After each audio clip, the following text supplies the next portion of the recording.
মুখে নারী অধিকারের কথা বলবেন, সবচেয়ে ইন্টারেস্টিং 6 কোটি ভোটার হচ্ছে নারী। বাংলাদেশ 52% হচ্ছে বাংলাদেশের জনসংখ্যা হচ্ছে নারী। তাহলে একটা রাজনৈতিক দল কোনো নারীকে মনোনয়নই দেয় নাই। আমার দুঃখের জায়গা হচ্ছে যে ওই স্বরূপটাকে কিন্তু তারা বাস্তবায়ন তো রূপই দিল না, এক ধরনের প্রশ্নের মধ্যে ফেলে দিল যে তাহলে কি তোমরাও খালি মানে ফাঁকা বুলি ছিল কিনা।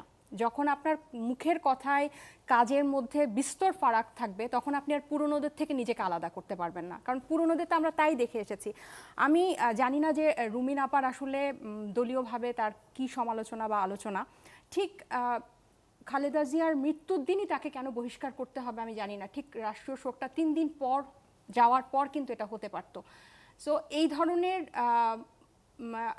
উদাহরণ খুব একটা ভালো বার্তা দেয় না আমাদেরকে। ওনার যতটাই ওনার পর্দার আড়ালে ওনার যতই সমালোচনা থাকুক, পর্দার সামনে কিন্তু উনি বিএনপিকে রিপ্রেজেন্ট করেছে। একইভাবে আমি গণঅভ্যুত্থানের পরে যেসব নারীরা রাজনীতিতে এসেছে তাদের যতটা না দল, যেমন আমি রিজাইন দেওয়ার পর থেকে যে কথাটা সবচেয়ে বেশি শুনছি যে আমি একটা দলের ব্যানারকে ব্যবহার করে পরিচিতি পেয়েছি, এরপর হচ্ছে আমি সেলফিশের মতো সরে এসেছি। আমরা কিন্তু এই 9 মাস ব্যানারটাকে নিয়েই কিন্তু মানুষের দ্বারে দ্বারে গিয়েছি। আমি তাজনুবা হয়ে যাইনি, আমি এনসিপির তাজনুবা হয়ে গিয়েছি, আমি এনসিপির কথা বলেছি, আমি তাজনুবার কথা বলিনি।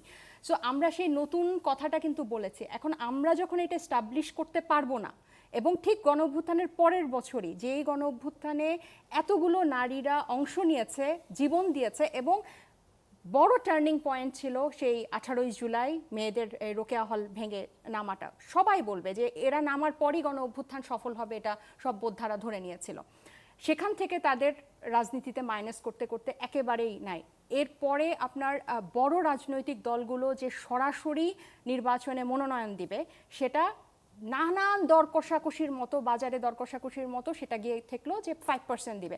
এখন সবগুলো রাজনৈতিক দল মিলেও 5% দেয় নাই, 4.27% নারী প্রার্থী মনোনয়ন। এর মধ্যে স্বতন্ত্র অনেকে, যারা স্বতন্ত্র করছে, রুমিন আপা স্বতন্ত্র করছে, কিন্তু তারা তো নিজেদের ব্যক্তি হিসেবে তারা তাদের দলীয় পরিচয়ে সবচেয়ে বেশি পরিচিত হয়েছে। তাহলে আপনি যখন তাদেরকে কোনোভাবে ফ্যাসিলিটেট করতে পারবেন না আর আপনি মুখে নারী অধিকারের কথা বলবেন, সবচেয়ে ইন্টারেস্টিং 6 কোটি ভোটার হচ্ছে নারী। বাংলাদেশ 52% হচ্ছে বাংলাদেশের জনসংখ্যা হচ্ছে নারী। তাহলে একটা রাজনৈতিক দল কোনো নারীকে মনোনয়নই দেয় নাই, এবং এই বাংলাদেশের অর্ধেক জনগোষ্ঠী নিয়ে তাদের কি পলিসি, কি চিন্তা, শুধু কর্মঘণ্টা, হ্যাঁ ওইটা ছাড়া, এবং এটারও কোনো ভিত্তি নাই, এটাও একটা মানে অবৈজ্ঞানিক এবং একটা অবাস্তব কথা। এটা ছাড়া আপনারা আর কোনো কিছুই দেখাতে পারছেন না, কিন্তু আপনারা সবাই ক্ষমতার যাওয়ার জন্য, রাষ্ট্রে যাওয়ার মূলে যাওয়ার জন্য আপনারা সবাই নিজেরা নিজেদের সাথে যে অল ম্যান শো একদম 100-এ 100 আপনারা এটাকে পারফর্ম করছেন। সো আমার কাছে মনে হয় যে এটাতে তারা তাহলে এক। আমরা যখন নতুন কিছুর কথা বললাম, আমরা এখানেও চরমভাবে ব্যর্থ, কারণ যে কয়টা নারী মুখ গণঅভ্যুত্থানের পরে রাজনীতিতে পরিচিত হয়েছিল প্রত্যেকেই কিন্তু বিভিন্নভাবে ওই পুরনো সিস্টেমের কাছেই বলি হলো।